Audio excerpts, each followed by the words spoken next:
I was standing over my son's closed casket when my phone buzzed. "Call me when the will is read, and I will finally get my millions." Text from my daughter-in-law. She didn't come to the funeral.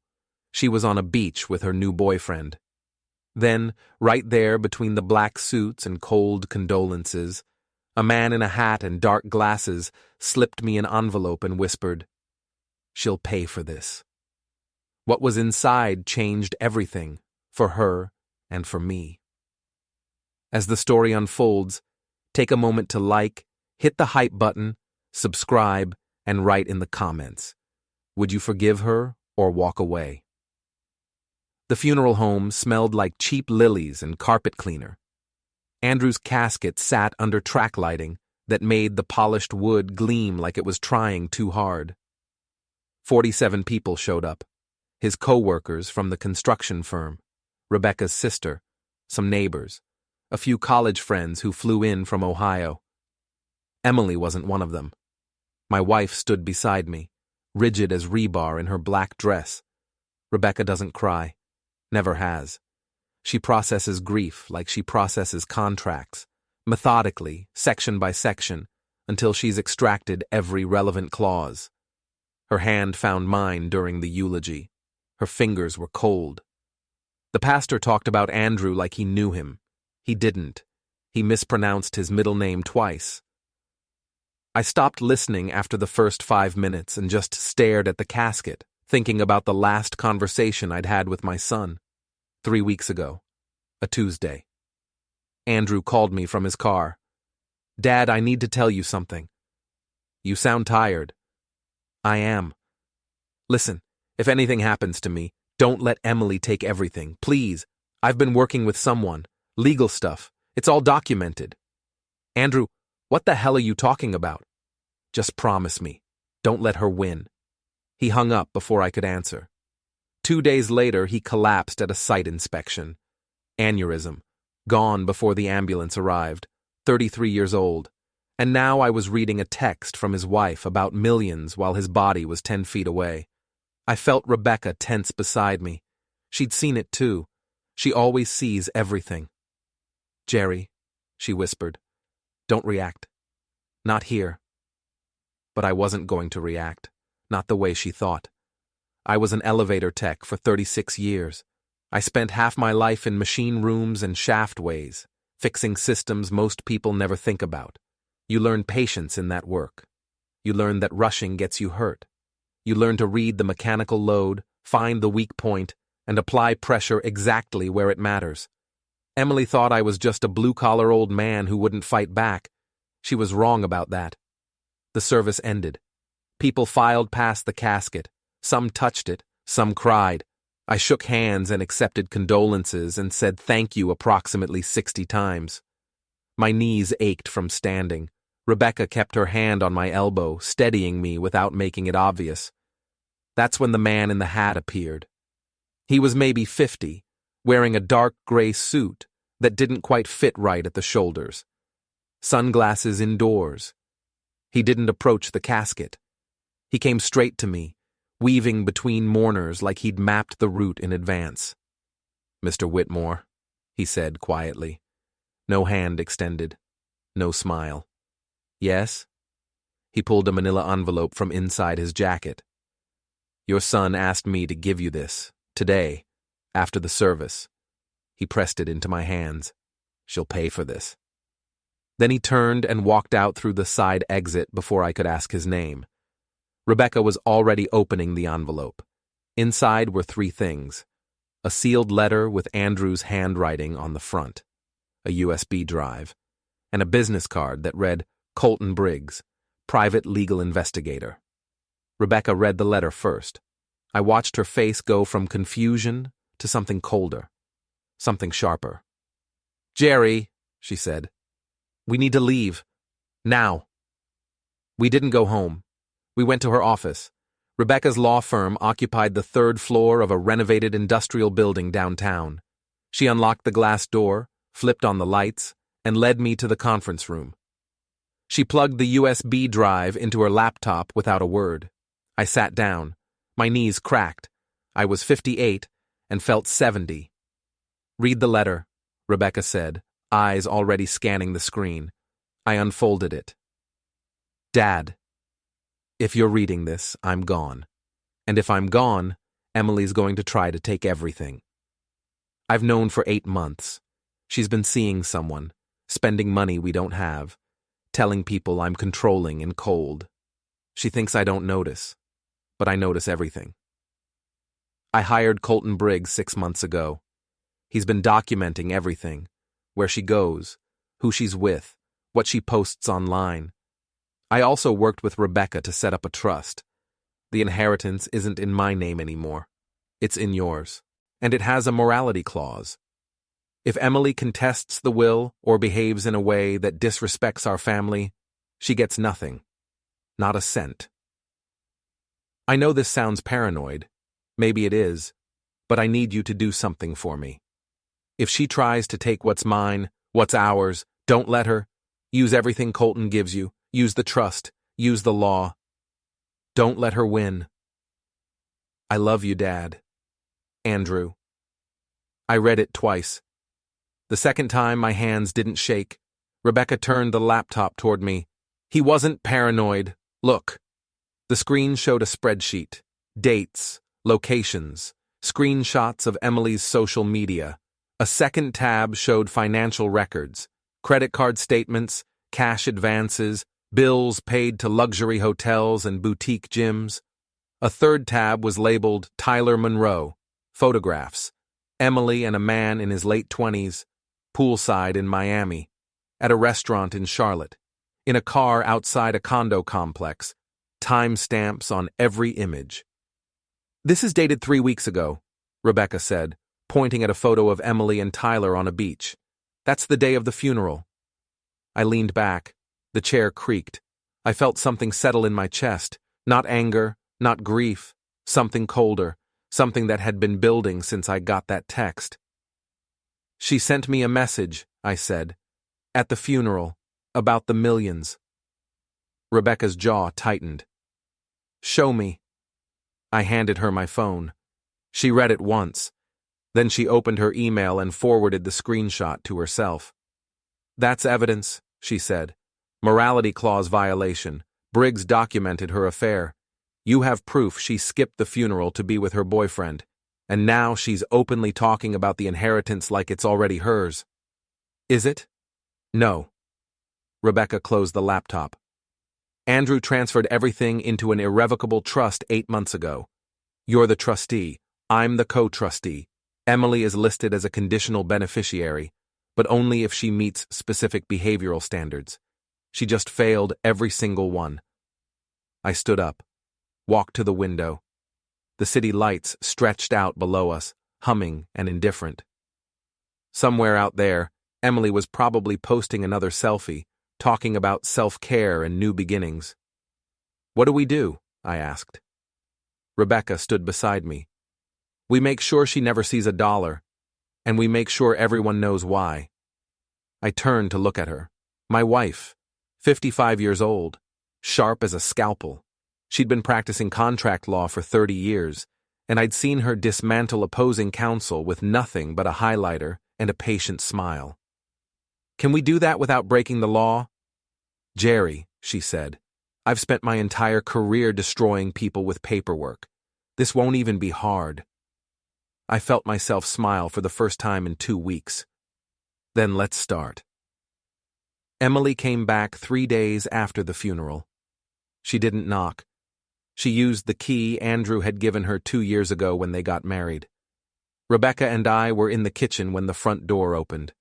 I heard heels on the hardwood. Then her voice, bright and loud, like she was filming a video.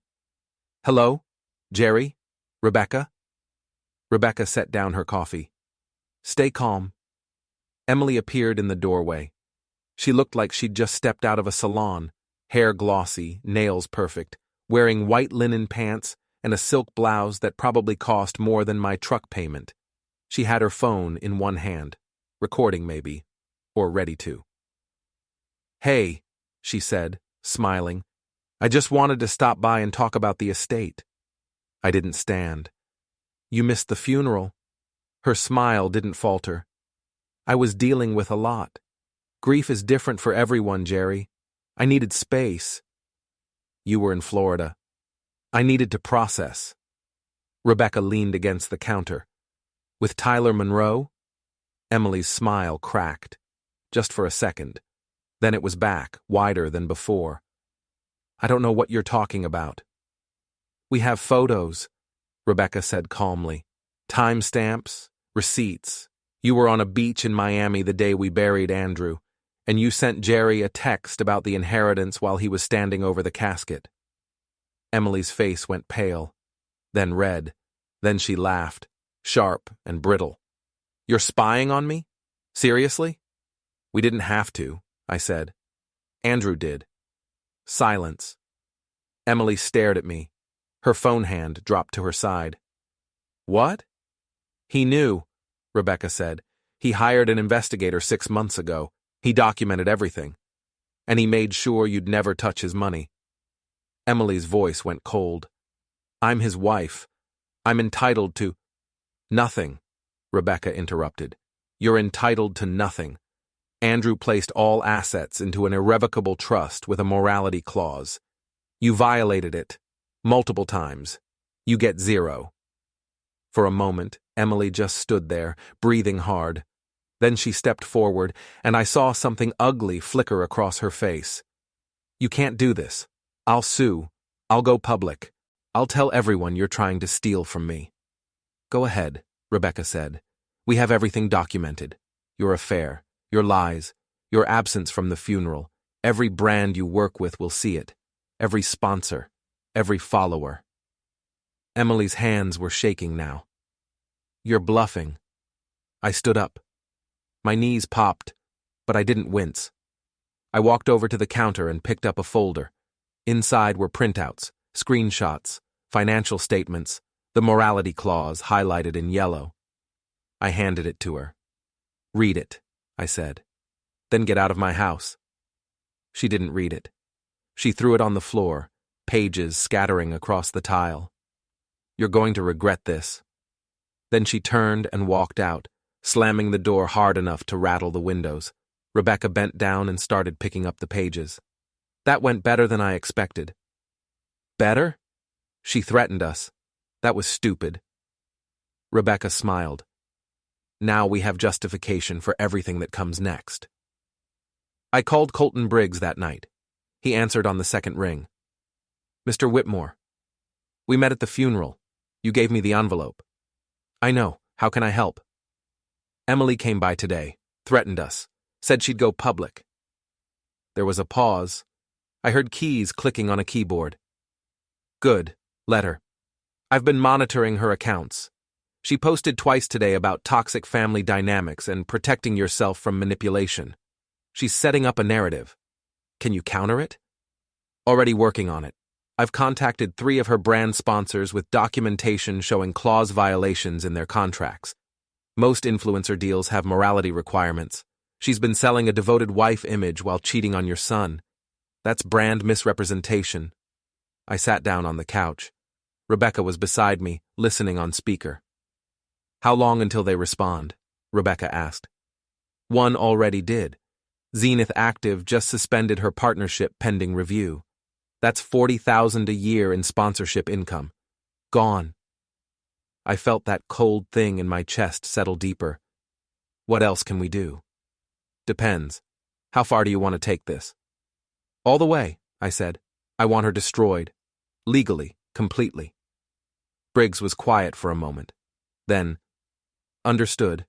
I'll send you updates every 48 hours. Don't contact her. Don't respond to anything she posts. Let her escalate. The angrier she gets, the more mistakes she makes. He hung up.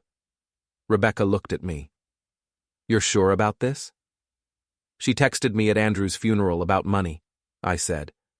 While he was lying in a box 10 feet away. Yes, I'm sure. Rebecca nodded. Then we keep going. 2 days later, Emily went public.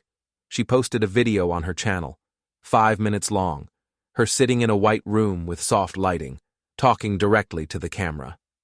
She looked sad, vulnerable. the kind of performance that gets shares. "I want to talk about something really hard," she started.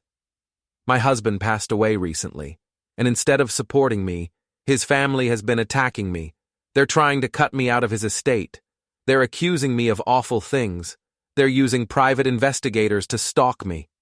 She wiped her eyes. No tears, but she sold it anyway. "I loved Andrew. I still love him. And it breaks my heart that his father would rather believe lies than help me grieve. I'm asking for privacy right now, and I'm asking anyone who sees this, please don't let powerful people silence those of us who are just trying to survive." The video got 200,000 views in 6 hours. The comments were split. Half supportive, half calling her out, but the supportive ones were louder. Rebecca showed me the video on her tablet.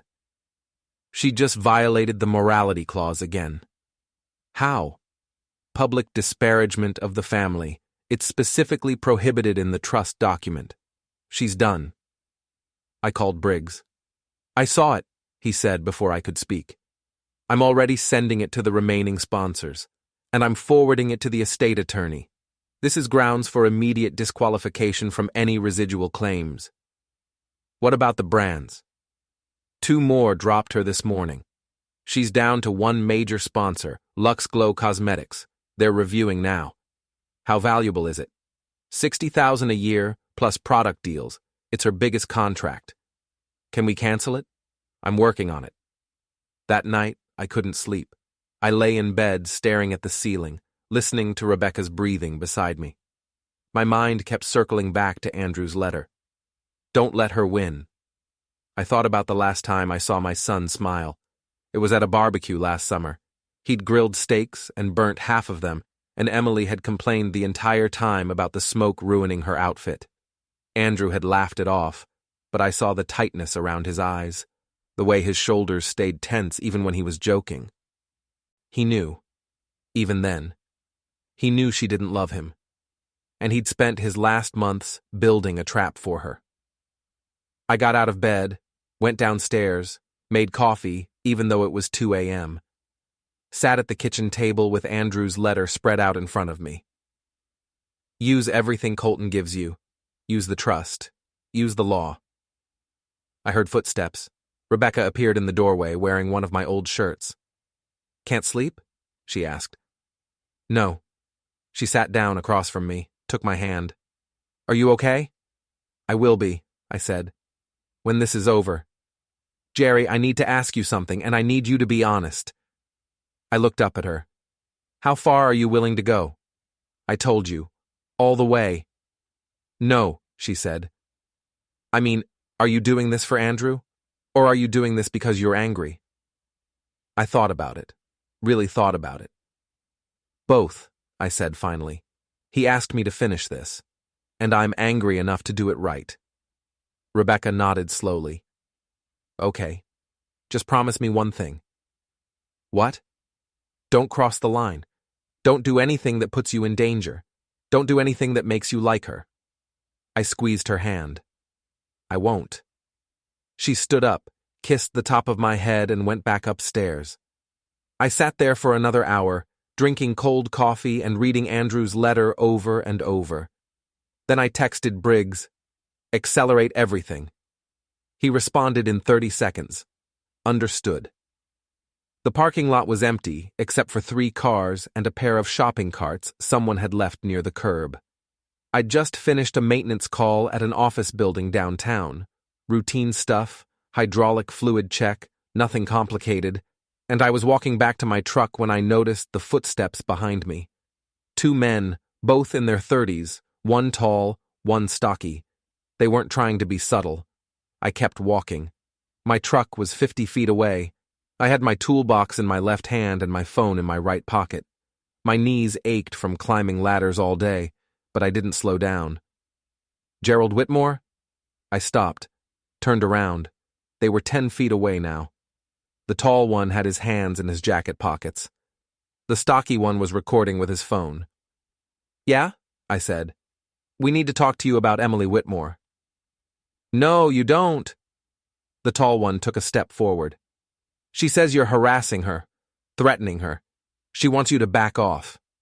I set my toolbox down slowly, kept my eyes on both of them. I haven't contacted her once. That's not what she says. Then she's lying, which isn't new. The stocky one moved to my left, still recording. They were trying to box me in. Classic intimidation setup. I'd seen it before, not often, but enough to recognize the pattern. You need to leave her alone, the tall one said, or this gets worse. Are you threatening me? We're warning you. I pulled out my phone, started recording. Say that again. The tall one's face went hard. He stepped closer, and I saw his hand move inside his jacket, not pulling anything, just showing me he could. Put the phone away, old man. No. That's when he grabbed my wrist. I've been fixing elevators for 36 years. I've worked in machine rooms with 40-ton counterweights and hoists that could crush a car. I've hung in shaftways on ropes and cables, trusting my hands and my balance to keep me alive.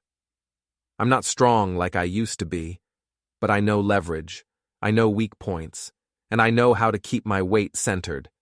I twisted my wrist, broke his grip, and stepped back. He lunged forward and I sidestepped, letting his momentum carry him past me. He stumbled, caught himself on the hood of a car and spun around, furious now. You want to do this? He snarled. I want you to leave, I said. My heart was pounding, but my voice was steady. And I want you on camera admitting Emily sent you. The stocky one lowered his phone. We didn't say that. You didn't have to. The tall one straightened. His face was red. He looked like he wanted to come at me again, but the stocky one grabbed his arm. Let's go, he muttered. This isn't worth it. They walked away, got into a black Chevy Tahoe, drove off. I stood there for another minute, breathing hard, my phone still recording. My hands were shaking now. Adrenaline. I wasn't scared, just wired. I sent the video to Rebecca and Briggs with a 2-word message. Emily escalated. Rebecca called me before I even got out of the parking lot. Are you hurt? No. Did they touch you? One grabbed my wrist. I pulled away. It's on video. Good. Send me the full file. I'm drafting a civil harassment complaint right now. We're not pressing charges. That takes too long and gives her a narrative. But I can file a restraining petition and a civil suit for intimidation and assault. Assault?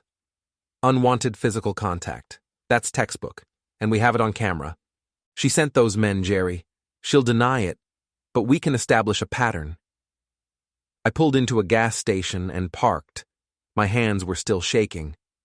How long? I can file by tomorrow morning. Briggs is already pulling records on the vehicle and the men. If they've been paid by Emily or anyone connected to her, we'll find it. What does this do to her? It proves she's willing to use intimidation. It undermines her victim narrative, and it gives us leverage for the next step.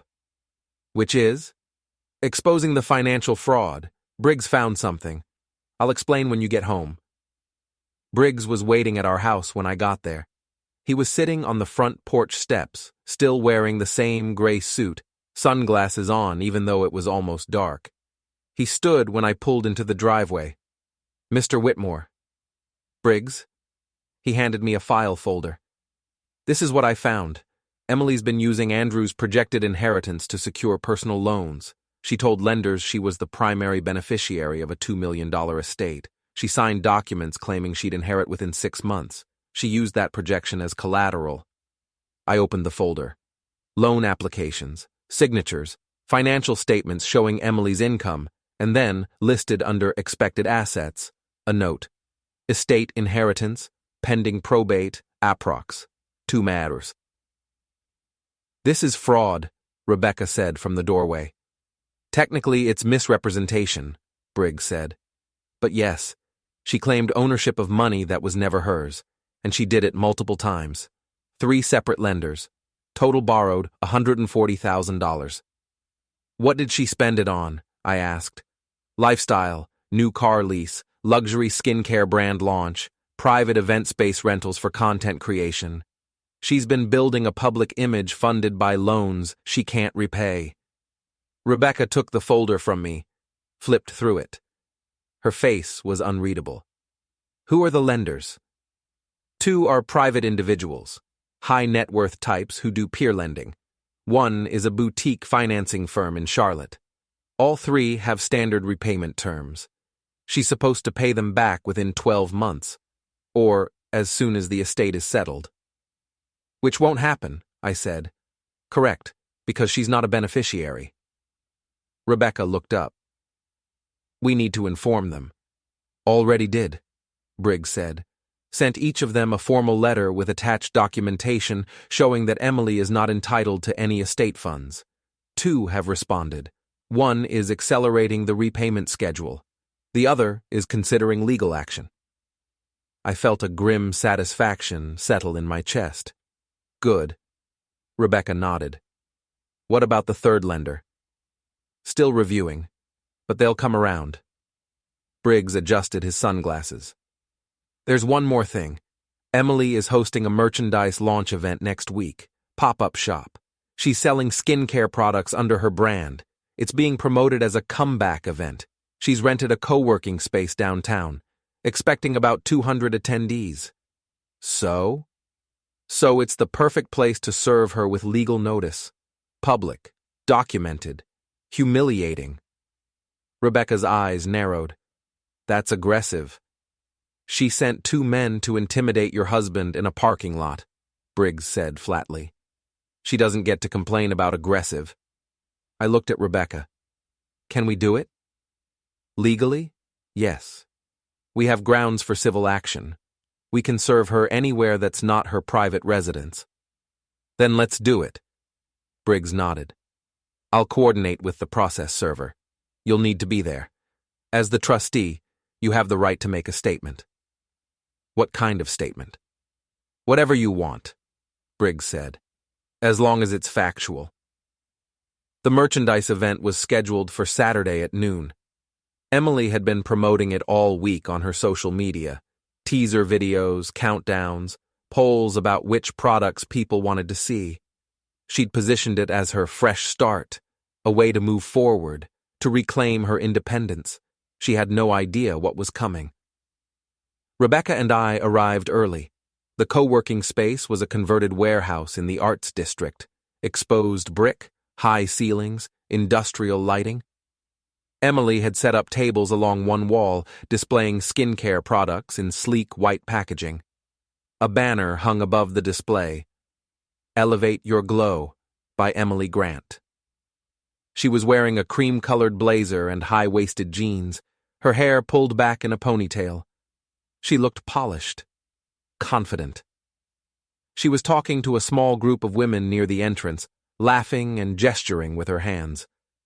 Briggs was standing near the back exit, holding a manila envelope.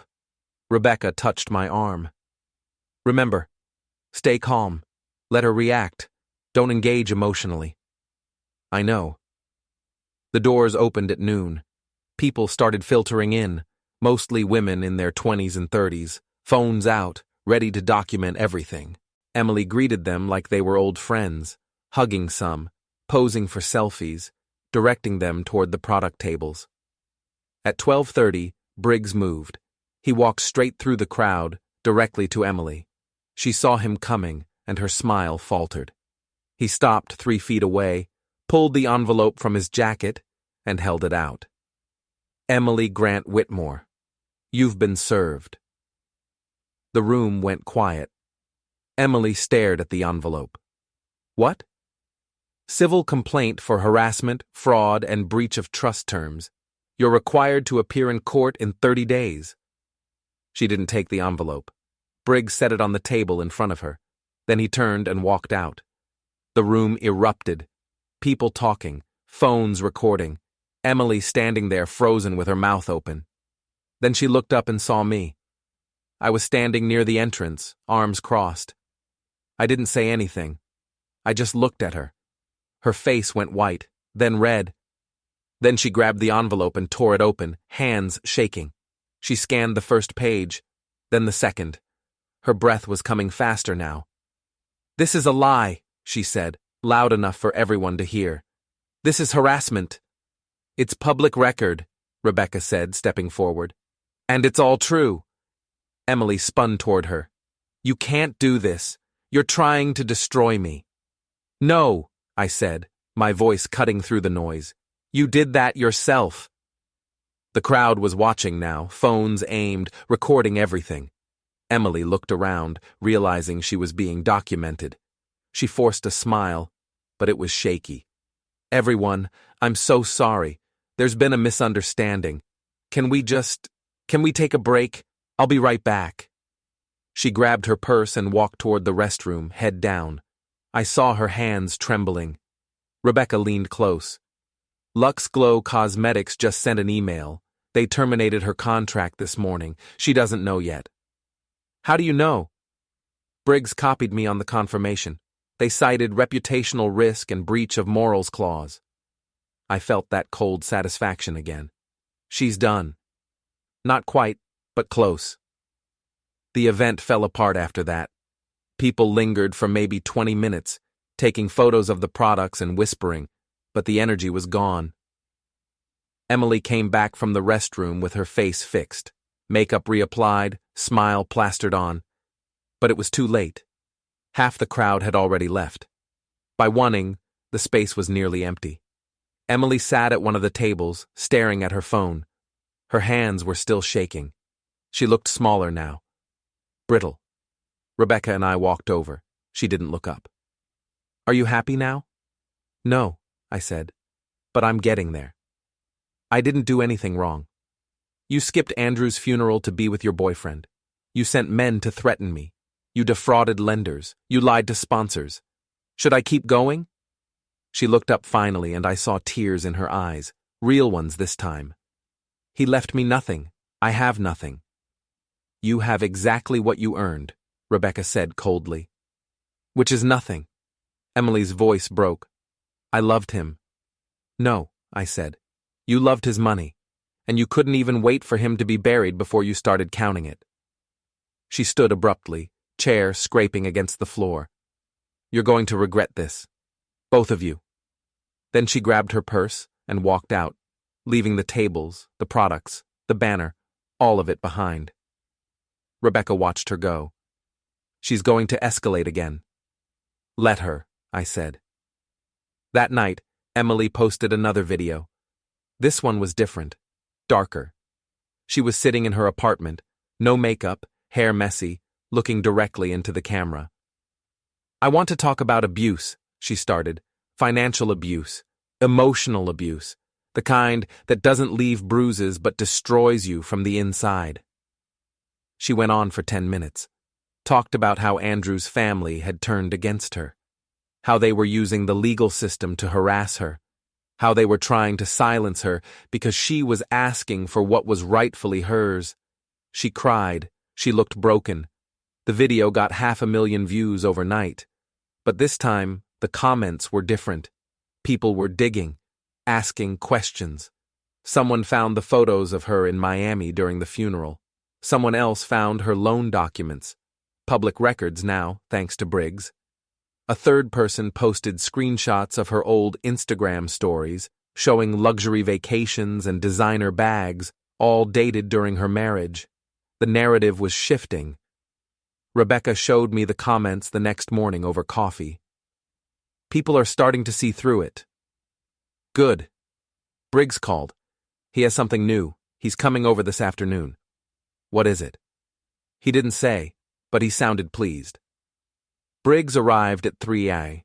He was carrying a different folder this time, thicker, with colored tabs sticking out the top.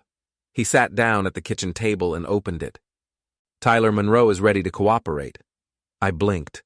What? He's scared. Emily's legal trouble is splashing onto him. He's worried about his reputation. He runs high-end fitness events, works with corporate clients. Association with her is toxic now. He reached out to me through a mutual contact. He's willing to provide documentation. What kind of documentation? Briggs pulled out a stack of printed texts. Messages between him and Emily, dating back 14 months, explicit discussions about her marriage, plans for what they'd do after Andrew was gone, and this, he slid a photo across the table. Time-stamped location data showing Emily was with Tyler the day of Andrew's funeral. GPS coordinates, hotel receipt, everything. Rebecca leaned forward. This is admissible? He's offering it voluntarily. As long as we don't subpoena him or force testimony, he's clean. He just wants distance. Why would he turn on her? I asked. Because she's sinking, Briggs said simply. And he's not going down with her. I picked up the photo. It showed Emily and Tyler on a balcony overlooking a beach. They were smiling, holding drinks. The timestamp in the corner read the same date as Andrew's funeral. I felt something twist in my chest. Not anger, not grief, something colder. Can we use this? Absolutely, Rebecca said. It's proof of the affair, proof she violated the morality clause, and it destroys her grieving widow narrative completely. I looked at Briggs. What's he want in return? Nothing, just anonymity. Don't name him publicly. Don't drag him into court, let him fade into the background. Done, I said. Briggs nodded. I'll formalize the agreement. This should be enough to shut down any remaining legal challenges she tries to mount. 2 days later, Emily's creditors started calling. One of the lenders, the boutique financing firm in Charlotte, filed a civil claim for immediate repayment. They'd reviewed the documentation Briggs sent and determined that Emily had secured the loan under false pretenses. Another lender froze her access to a line of credit she'd been using for her skincare business. The third sent a formal demand letter, repay $35,000 within 60 days or face collections. Emily posted about it, of course. Another video, this one angrier. She called it a coordinated attack. She said we were using our resources to bully her. She asked her followers for legal fund donations. She raised $4,000 in 3 days. It wasn't nearly enough. Rebecca and I watched the fallout from a distance. We didn't comment, didn't engage. We just let the pressure build. Briggs kept sending updates. Emily had hired a lawyer, some guy from a small firm in Raleigh. He'd sent a letter threatening to countersue for defamation and emotional distress. Rebecca responded with 15 pages of documentation showing every clause Emily had violated, every lie she'd told, every piece of evidence we had. The lawyer withdrew the threat within 48 hours. She's isolated now, Briggs said during a call. No sponsors, no income, creditors circling, legal bills mounting, and we haven't even deployed the final piece yet. Which is? I asked. Andrew's second sealed file. I frowned. What second file? He gave me 2 envelopes. You got the first one at the funeral. The second one is for Endgame. He asked me to hold it until Emily was completely cornered. No way out. What's in it? I don't know, Briggs admitted. He sealed it himself. Told me I'd know when it was time to open it. Rebecca and I looked at each other. When's that? She asked. Soon, Briggs said. Very soon. A week later, Emily announced a press event. She called it a truth session. She said she was done being silent. Done letting lies define her. She was going to tell her side of the story, once and for all, in front of cameras and witnesses. She rented a room at a co-working space downtown, different from the last one, smaller, cheaper. She sent invitations to local media outlets. She promoted it on her social channels with dramatic captions. No more hiding. No more silence. The truth comes out this Friday. The announcement went up on a Tuesday morning. By noon, it had been shared 10,000 times. Her remaining followers rallied around her. Finally, someone standing up to bullies. Can't wait to hear the real story. Justice for Emily. Rebecca read the announcement and smiled. She's desperate. She's giving us a stage, Briggs said. He was on speakerphone. We were sitting in Rebecca's office, the afternoon light slanting through the blinds. She thinks she can control the narrative by going public. She's wrong. What do we do? I asked. We show up, Briggs said, and we show everyone exactly who she is. Rebecca leaned back in her chair. We need to be strategic about this. If we go in too aggressive, she can spin it as an attack. We need to let her dig her own hole first. Agreed, Briggs said. Let her talk. Let her make her claims. Then we present facts. Clean, documented, irrefutable. I looked at Rebecca. You think she'll actually go through with it? She has to, Rebecca said. She's backed herself into a corner. No income, creditors circling, legal bills piling up. This is her last chance to try and turn public opinion. If she cancels now, she looks guilty. And if she goes through with it? Then we end her, Rebecca said simply. Once and for all. The next 3 days felt like waiting for a storm to hit. Emily posted daily updates, countdowns, teasers, motivational quotes about truth and resilience. She was building anticipation, trying to create momentum. Briggs worked behind the scenes. He compiled everything we had into a single presentation: photos, documents, timestamps, financial records, everything organized, indexed, ready to deploy. How long is the presentation? I asked during a call Wednesday night. 12 minutes, Briggs said, but we won't show all of it. Just enough to destroy her credibility. Save some for backup in case she tries to pivot. What about Tyler Monroe? He's ready to testify if needed, but I don't think we'll need him. The evidence speaks for itself. Rebecca was sitting beside me on the couch, reading through the trust documents again. She did that when she was nervous, reviewed things she already knew by heart. What are you looking for? I asked. Loopholes, she said. Anything Emily's lawyer might try to exploit. Anything that could give her an opening. And? There's nothing. Andrew did this right. Every clause is airtight. Every condition is clear. She violated the terms. End of story. I nodded, but I couldn't shake the feeling that Emily had something planned, some angle we hadn't seen. She's too confident, I said. In her posts, in her tone. She thinks she's going to win. Rebecca set down the papers. She's always been confident, Gerry. That's her weapon. She believes her own lies so completely that other people start to believe them too. But we have proof. Proof doesn't always matter to people who want to believe the narrative. That's what she's counting on. Sympathy, outrage, emotion over facts. Then we make the facts impossible to ignore, I said. Rebecca smiled. Exactly. Thursday afternoon, Briggs sent over the final version of the presentation. Rebecca and I watched it on her laptop in the kitchen. It opened with a timeline. Andrew's life, his marriage to Emily, the dates of her affair with Tyler Monroe. Then photos. Emily and Tyler at restaurants, hotels, beaches, each one time-stamped and geotagged. Then came the financial records. The loans she'd taken based on false claims, the spending sprees, the luxury purchases while Andrew was still alive, then the funeral. Screenshots of her social media posts from that day, poolside photos, cocktails, sunset selfies, time-stamped to the exact hours of Andrew's service. And finally, the morality clause, highlighted in yellow, with a line-by-line breakdown showing each violation. The presentation was clinical, cold, devastating.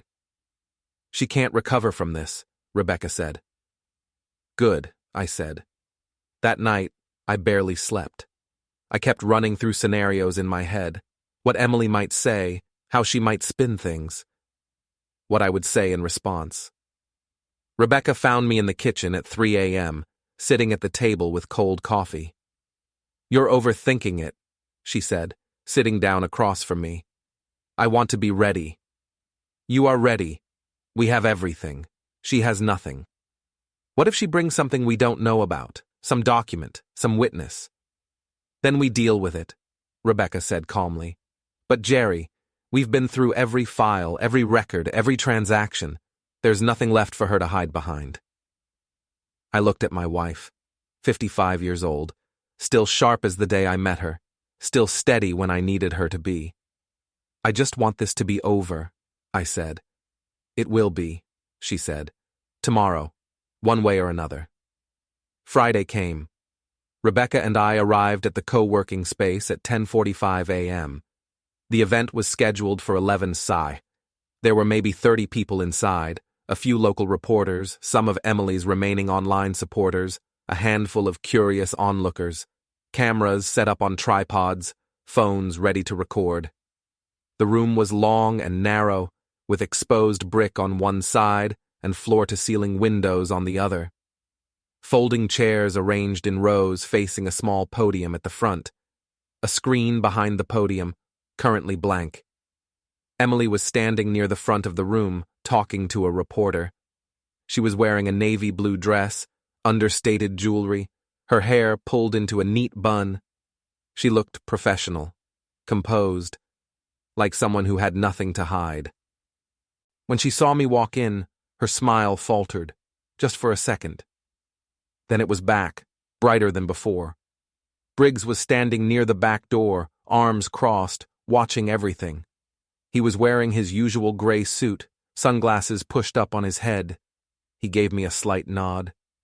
I found 2 seats in the back row. Rebecca sat beside me, her leather portfolio on her lap. Inside were copies of every document we might need. "She's going to start with emotion," Rebecca whispered. "Tears, vulnerability. She'll try to make people feel sorry for her before she presents any facts." "Let her," I said. "Won't matter." At 11:03, Emily stepped up to the podium. The room quieted. Cameras started rolling. She took a breath, smiled, warm, a little sad. "Thank you all for coming," she said. Her voice was steady but soft, practiced. "I know there's been a lot of noise lately, a lot of accusations, a lot of lies, and I've stayed quiet because I wanted to handle things privately. I wanted to be respectful. But I've realized, staying quiet just lets other people define you, and I refuse to be defined by lies." She paused. Someone in the front row murmured agreement. "My husband, Andrew, passed away 2 months ago. It was sudden. It was devastating. And while I was trying to process that grief, while I was trying to figure out how to keep living, his family turned on me." Her voice cracked slightly. She looked down, took another breath. "They accused me of terrible things. They said I didn't love him. They said I was cheating. They said I only wanted his money. None of that is true. But they had lawyers. They had investigators. They had resources I couldn't fight." A reporter in the 3rd row was taking notes. A woman near the front was filming on her phone. "They cut me out of his estate. They hired private investigators to follow me, to dig through my life, to find anything they could twist into a weapon. They sent legal threats. They contacted my sponsors, my clients, my friends. They destroyed my career. They destroyed my reputation. They tried to destroy me." Emily looked up now, eyes shining. No tears yet, but close. "I loved Andrew. I still love him. And all I wanted was to honor his memory, to grieve in peace, to have a chance to rebuild my life. But instead, I've been attacked at every turn. I've lost my income. I've lost opportunities. I've lost everything that mattered to me." She gripped the edges of the podium. "So I'm here today to tell the truth, to show you who I really am, to show you what his family has done to me, and to ask you, all of you, please don't let powerful people silence those of us who are just trying to survive." The room was silent. Then someone in the front row started clapping. A few others joined in. Emily smiled, wiped her eyes, collected herself. "I'm going to answer any questions you have," she said. "I'm going to show you documents. I'm going to prove that everything they've said about me is a lie. And then I'm going to let you decide who's telling the truth." She pulled out a folder from behind the podium, opened it. "This is a letter from Andrew," she said, holding up a piece of paper. "Written 3 months before he passed. He talks about his plans for the future, about our future together, about how much he loved me and wanted to take care of me." She started reading aloud, phrases about love, about partnership, about building a life together.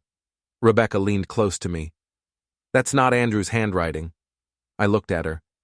"You sure?" "Positive.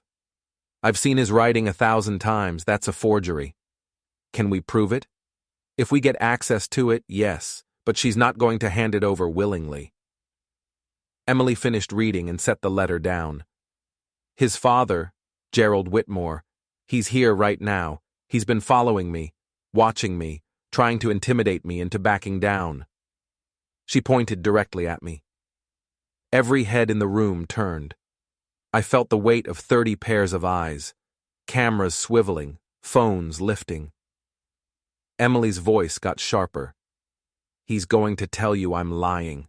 He's going to show you documents and photos and try to make me look like a monster. But I want you to ask yourselves, why would a grieving father spend so much time and money trying to destroy his son's widow? What kind of man does that? The room stayed silent. A man who wants to steal what should have been mine, Emily said. That's who. I felt my jaw tighten. Rebecca put a hand on my arm. Not yet, Emily continued. Andrew set up a trust. That's true. But it was supposed to protect both of us. Me and his father. We were supposed to share it, but after Andrew passed, his father changed the terms. He used legal tricks to cut me out, to take everything for himself. That was a lie, a blatant, documentable lie. Rebecca whispered, "Now." I stood up. The room went silent again. Every camera turned toward me. Emily's face flickered. She hadn't expected me to move so soon. "Can I say something?" I asked. My voice was calm, level. Emily hesitated. She looked at the reporters, at the cameras. She couldn't say no without looking like she had something to hide. "Sure," she said finally. "Go ahead." I walked to the front of the room, slowly. My knees ached with every step. I didn't let it show. I stopped in front of the podium, maybe 5 feet from Emily. She stepped back slightly. I turned to face the audience. "My name is Gerry Whitmore," I said. "I'm Andrew's father, and everything Emily just told you is a lie." Murmurs rippled through the crowd. Someone's phone beeped. Andrew didn't want her to have his money. He knew she was cheating on him. He knew she was using him. He knew exactly who she was. So 8 months before he passed, 8 months, he set up an irrevocable trust, a legal trust, reviewed by attorneys, notarized and filed with the state. He made sure she couldn't touch a single cent unless she met specific conditions. I paused. Let that sink in. She failed every single one of those conditions. Emily's voice cut in, higher now. "That's not—" "Let me finish," I said. My voice wasn't loud, but it was hard. Cold. The voice I used to use when an apprentice tried to lie about a mistake that could have gotten someone hurt. The room went quiet again. Emily skipped Andrew's funeral. She wasn't grieving. She was on a beach in Florida with her boyfriend, Tyler Monroe. I have the photos. I have the timestamps. I have the hotel receipts. I have the GPS data. While my son's body was in a casket, she was posting selfies with cocktails. Someone in the front row gasped. I kept going. She sent me a text message during the funeral service. While I was standing over Andrew's casket, the text said, "Call me when the will is read, and I will finally get my millions." Not, "I'm sorry for your loss." Not, "I wish I could be there." Just a demand for money. Emily's face had gone pale. "That's taken out of context?" "There's no context that makes that okay," I said flatly. "None." I pulled out my phone, held it up so people could see. The message was still there, screenshotted, saved, time-stamped. A reporter in the second row leaned forward, trying to get a photo.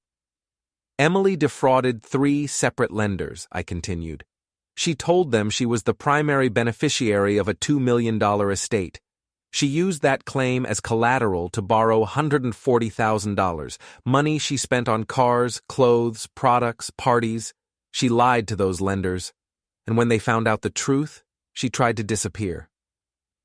Emily was gripping the podium now, knuckles white. "You can't prove—" "I can prove all of it," I said. "Every single word, because Andrew documented everything before he passed away. He hired an investigator. He gathered evidence. He built a legal case, because he knew you'd try to take what wasn't yours." Rebecca stood and walked to the front. She handed me the folder. I opened it and pulled out the first document. "This is the trust," I said, holding it up. "Signed by Andrew 8 months before his passing. It lists me and my wife, Rebecca, as trustees.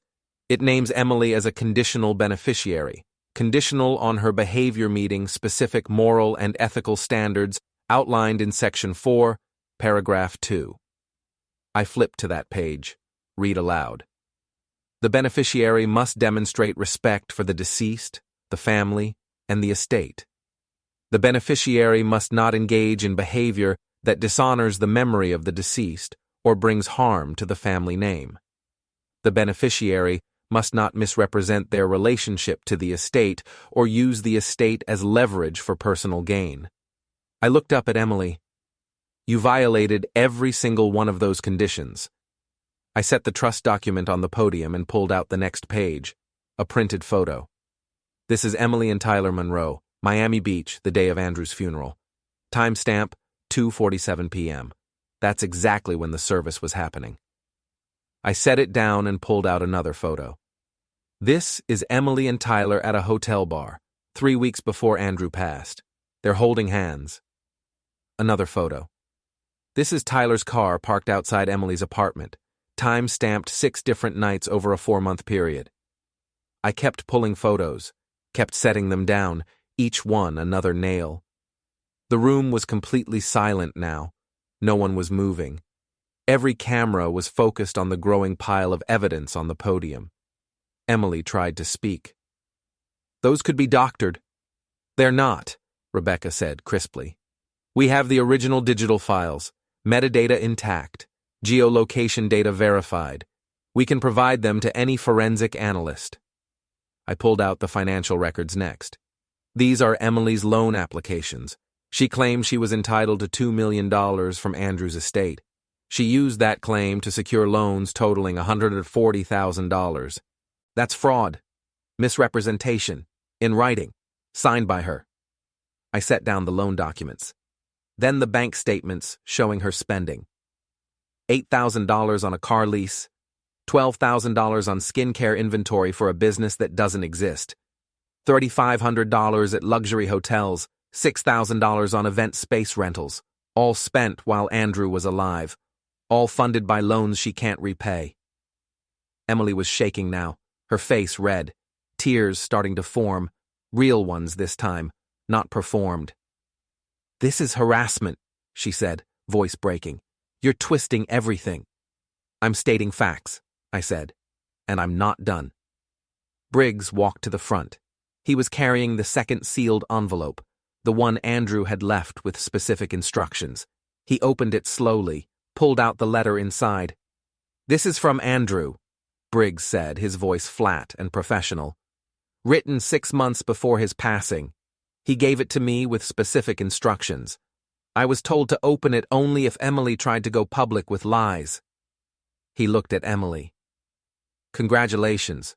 You earned it." He began to read aloud. "If you're reading this, Emily went public. She's probably sitting in front of cameras right now, crying, telling everyone I loved her and wanted to take care of her. That's a lie. I stopped loving her 8 months ago. I knew about Tyler. I knew about the lies. I knew about the spending. I knew everything." The room was frozen. Briggs continued. "I didn't leave her immediately because I wanted to protect my assets first. I wanted to make sure she couldn't take what my family built. So I set up the trust. I hired Briggs to document her behavior. I built a legal wall she couldn't break through. And I made sure my father would have every tool he needed to stop her." He turned the page. "Emily, if you're listening, you get nothing. Not because I'm cruel. Because you earned it. You used me. You lied to me. You planned to take everything I had and run off with someone else. And I made sure you'd fail." Briggs looked up. "It's signed by Andrew. Notarized. Dated 6 months before his passing." He set the letter on the podium beside the growing pile of evidence. Emily was crying openly now. Not the practiced, camera-ready tears. Real, ugly sobbing, her hands over her face. "This isn't fair," she choked out. "This isn't—" "It's justice," Rebecca said coldly. "Nothing more. Nothing less." Then Briggs plugged a USB drive into the laptop connected to the screen behind the podium. The screen lit up. Photos appeared. Emily and Tyler. Dozens of them. Different locations, different dates, all time-stamped, all verified. Then text messages, screenshots of conversations between Emily and Tyler, planning trips, talking about Andrew like he was an obstacle, discussing what they'd do once he's out of the picture. The crowd erupted. Gasps, whispers. Someone shouted a question, cameras flashing. Emily stared at the screen, her mouth open, no words coming out. The final image appeared, a screenshot of Emily's Instagram story from the day of the funeral. Her at the beach, smiling, drink in hand. Caption: "Sometimes you have to choose yourself." Posted at 3:14 p.m., 15 minutes after Andrew's casket was lowered into the ground. The room exploded. Reporters shouting questions. People standing up. Phones everywhere. I stepped closer to the podium. My voice cut through the noise. "You texted me about millions while I was standing over my son's casket. You spent his last year lying to him, using him, planning your exit. You defrauded lenders. You violated every moral standard in the trust. You sent men to threaten me in a parking lot. And now you're standing here, pretending to be the victim." I picked up the last document from Rebecca's folder, the debt transfer agreement. "This is a debt transfer form," I said, holding it up so the cameras could see. "3 days ago, I purchased all of your outstanding loans, all 3 of them. I am now your only creditor. You owe me $140,000, and I'm calling it due. Today." Emily's face went white as paper. "You have 30 days to pay in full. If you can't, I'll file for collections. I'll pursue wage garnishment. I'll seize any assets you acquire, for the rest of your life, if necessary." I set the document on the podium. Then I pulled out Andrew's final handwritten note, the one I'd been carrying since the funeral, the one I'd read 100 times. I read it aloud, my voice steady. "Don't give her a cent."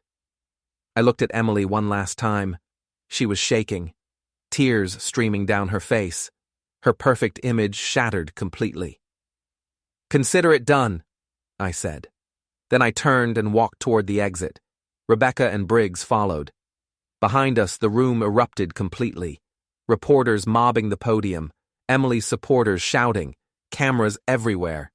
I heard Emily's voice, cracking, desperate, shouting something I didn't bother to listen to, something about lies, about cruelty, about injustice. But I was already out the door. We walked out into the sunlight. The air was cold, clean. My hands were steady. Rebecca took my hand, squeezed it. "It's over." "Yeah," I said. "It is." Briggs adjusted his sunglasses, a rare smile flickering across his face. "She'll probably try to file something, an appeal, a counterclaim, something." "Let her," I said.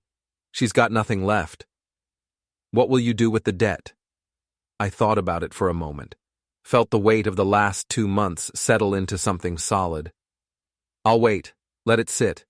Let her know I own it, and if she ever tries to rebuild, if she ever tries to profit off Andrew's name again, I'll collect.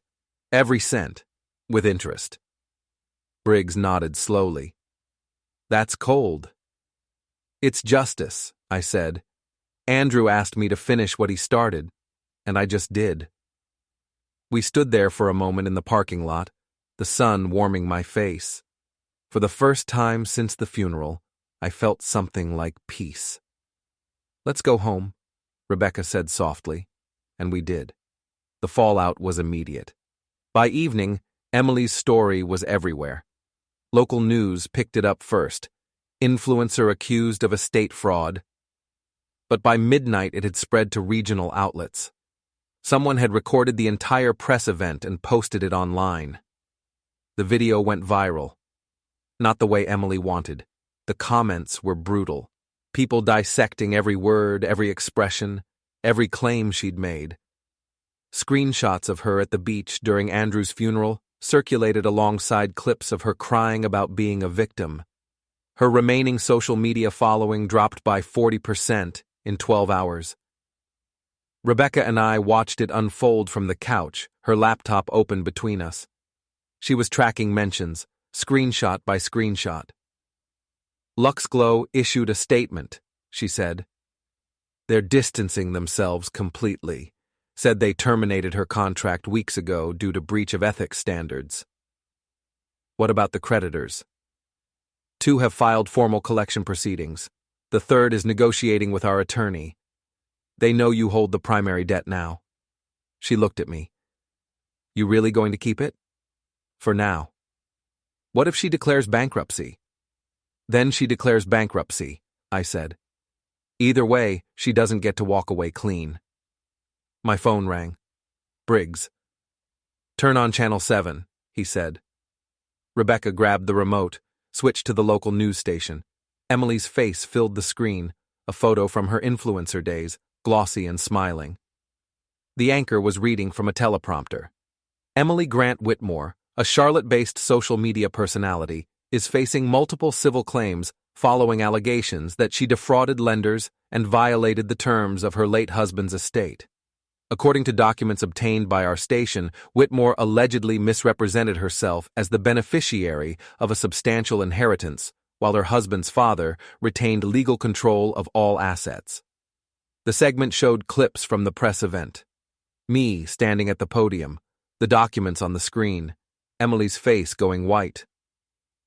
Whitmore has not responded to requests for comment, the anchor continued. Her attorney withdrew from the case earlier this week. Rebecca muted it. She's done. Not yet, I said. She'll try something else. She always does. Let her try, Rebecca said. We've got everything documented. Every move she makes just buries her deeper. The next morning, Emily posted one more video. It was short, 30 seconds, no makeup, hair messy, eyes red. I'm sorry, she said. Her voice was barely a whisper. I made mistakes. I hurt people. I lied. I'm sorry. Then the video cut out. The comments were mixed. Some people accepted it. Most didn't. Too little, too late. Briggs called an hour later. She's moving. What? Packing up her apartment. Movers showed up this morning. I've got someone watching. Looks like she's leaving Charlotte. Where's she going? Don't know yet. But she's running. Rebecca leaned over. Can we stop her? Legally? No. She's not under arrest. She's free to move. What about the debt? Doesn't matter where she goes, Briggs said. Debt follows her. And if she tries to rebuild somewhere else, we'll know. I thought about it. Part of me wanted to chase her down, make sure she never recovered. But another part, the part that sounded like Andrew, said to let her go. Let her run, I said finally. She's finished here. By the end of the week, Emily was gone. Her apartment emptied. Her social media accounts went dark, no posts, no updates, just silence. Briggs confirmed she'd moved to Atlanta, staying with a friend. No job, no sponsors, no plan. She's trying to disappear, he said. Good, I said. Let her. Rebecca closed the last file on her desk. That's it then. It's over. I nodded. Yeah. But it didn't feel over. Not completely. There was still something unfinished, something I couldn't name. That night I went to Andrew's grave. First time since the funeral. Rebecca offered to come, but I needed to go alone. The cemetery was quiet, cold. I stood in front of the headstone, hands in my pockets, just breathing. I did it, I said quietly. I finished it. The wind picked up, leaves scattered across the grass. She's gone. She's got nothing, and everyone knows what she did. I crouched down. My knees protested. I ignored them. I'm sorry I couldn't save you, I said, but I made sure she didn't win. I stayed there for another 10 minutes. Then I stood, brushed off my jeans, and walked back to the truck. Rebecca was waiting when I got home. She didn't ask where I'd been. She just handed me coffee and sat beside me. You okay? Yeah, I said. I am. 3 weeks passed. Emily stayed in Atlanta. Briggs sent occasional updates. She'd taken a job at a retail store, minimum wage, working checkout. Her social media stayed dark. No videos, no photos, nothing. The creditors moved forward with collections. One filed a judgment. Another negotiated a payment plan she'd never be able to afford. I kept the debt, just like I said I would. Rebecca went back to her normal caseload. I went back to elevator maintenance. Life returned to something that resembled routine. But then Briggs called again. She's trying to make a comeback. I was in my truck, parked outside an office building, halfway through a sandwich. What? New Instagram account. Different name. Same face. She's calling herself a life transformation coach. Posted 3 videos this week about overcoming adversity and rebuilding after loss. You're joking. I'm not. She's already got 2,000 followers, and she's selling an online course, $299 for personal reinvention strategies. I felt that cold thing in my chest wake up again. Send me the links. Already did. Check your email. I hung up and opened my laptop, clicked through to the new account. There she was. Different hair, shorter, darker, different style, less polished, more authentic. But the same voice, the same manipulation. In the videos, she talked about hitting rock bottom, about losing everything, about learning to rebuild from nothing. She never mentioned Andrew, never mentioned the fraud, never mentioned the truth. She was rewriting history. I called Rebecca. I saw, she said before I could speak. Briggs copied me too. We can't let her do this. Gerry, she's using Andrew's passing to sell a fake redemption story. She's profiting off the same lies. Rebecca was silent for a moment. What do you want to do? I want to stop her. How? I thought about it. The debt. She owes me $140,000. I can call it due. Force her into collections. Make it public. That's vindictive. That's justice. Gerry, Rebecca said carefully, you won. She's working retail in Atlanta. Her reputation is destroyed. She has nothing. Chasing her just makes you look. I don't care how I look, I said. I care that she's lying again. Rebecca sighed. Let me talk to Briggs. See what our options are. Briggs met us at a coffee shop downtown 2 days later. You want to shut down the course? He said. It wasn't a question. Yes. Here's the problem. She's not using Andrew's name. She's not claiming any connection to the estate. She's just selling generic self-help content. Legally, there's nothing you can stop. What about the debt? You can call it due, file for collections, but it's a civil matter.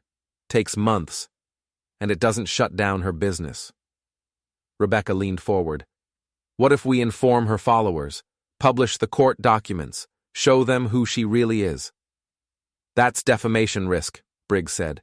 If you present facts, you're fine, but if she spins it as harassment, you could end up in court. I sat back, frustrated.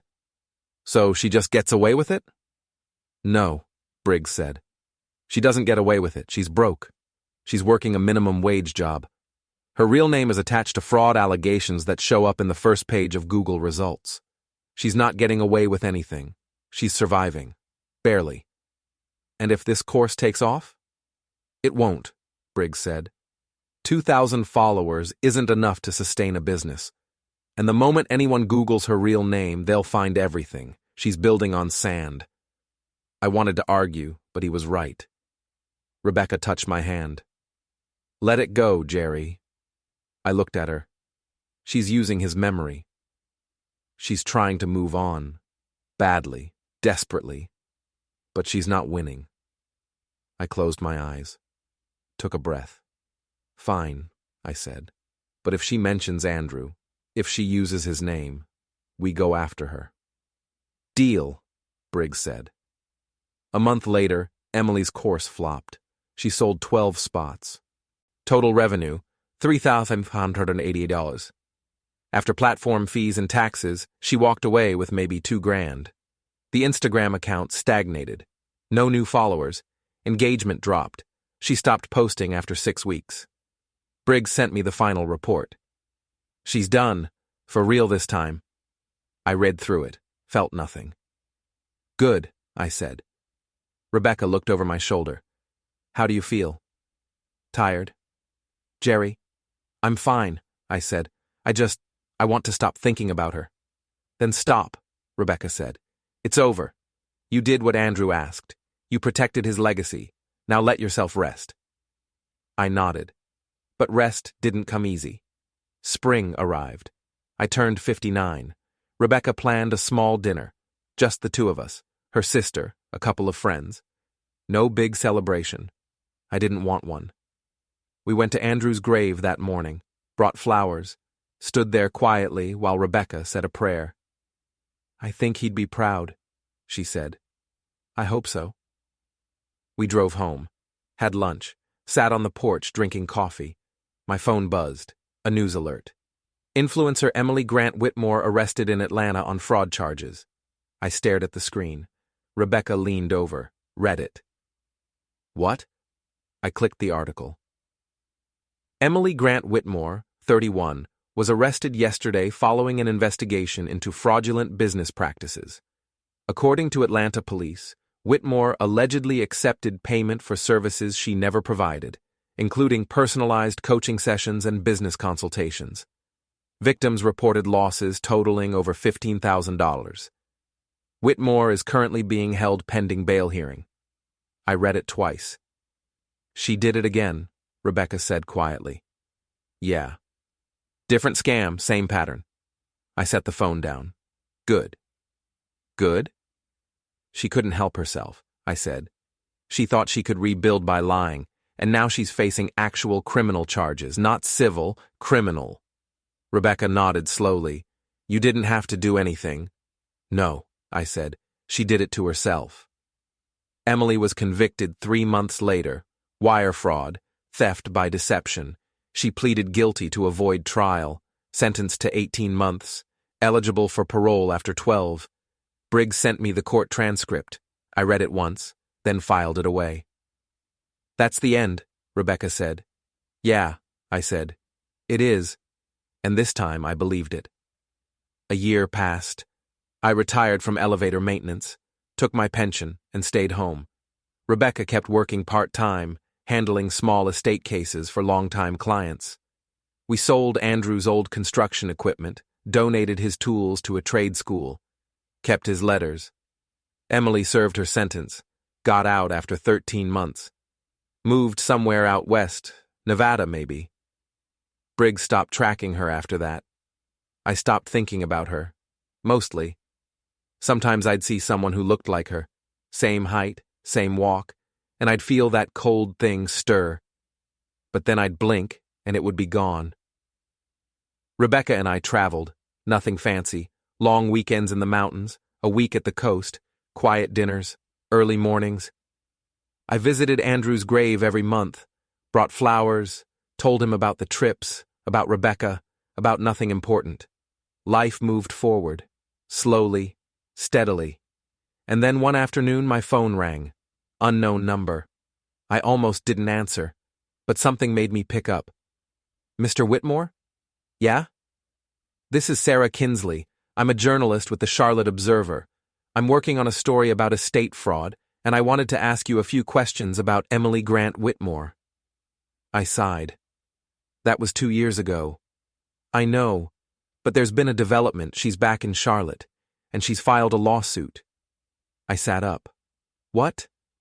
She's suing you for defamation and emotional distress, claims you destroyed her reputation and her career. She's seeking $500,000 in damages. I felt something cold settle in my chest again. When did she file? 3 days ago. I thought you'd know. I don't. Well, I'm covering it, and I wanted to hear your side before publishing. I hung up, called Rebecca. She's back, I said, and she's suing. Rebecca contacted our attorney. Briggs flew in from wherever he'd been. We met at Rebecca's office that same night.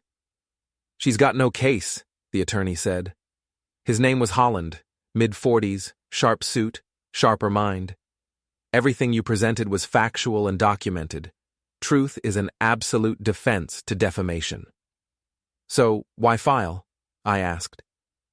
Desperation, Briggs said. She got out of prison. She's got nothing. No money. No reputation.